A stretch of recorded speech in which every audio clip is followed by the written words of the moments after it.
मथामगुरि block हिसाबै meeting खालामनानै आं जिखिनि मोनदों खोब मोजां गासिबो जाथि जनगोष्ठियानो फैजोबदों खोब पजिटिभ मानसिफोरनि जितु मुड लानानै ओंखारबोनाय बेफोरखौ नायनानै जों बुजिनो हायो जे बिपिएफनि थाखाय भबिष्यत माने बे एमपि इलेक्सना बिराद मोजां जागोन आरो बयबो जाथियानो फैजोबदों आं नुदों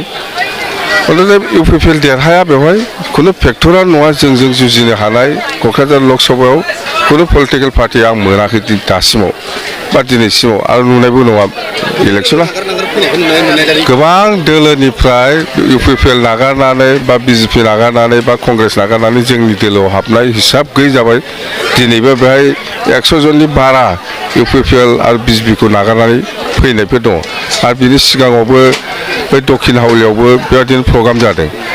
मिटिं जोबखांनानै 100नि बारा इउपिपिएल आरो बिजेपिखौ नागारनानै जोंनि दोलोआव हाबफैदों अर्थ'थे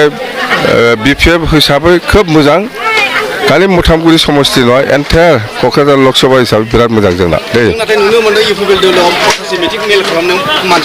मानसि जाया बिसिनाव मानसि जाया रावबो थाङा आरो जुदि थांदोंब्ला बेखौ 500 थाखा हाजिरा होनानै लानानै थांदों बिसोरो 500 थाखा हाजिरा होयै बिसोर मानसि लानानै थाङो बेखिनिल' 2 लाखनि गोजौआव देरहागोन खाम्फा बरगयारिया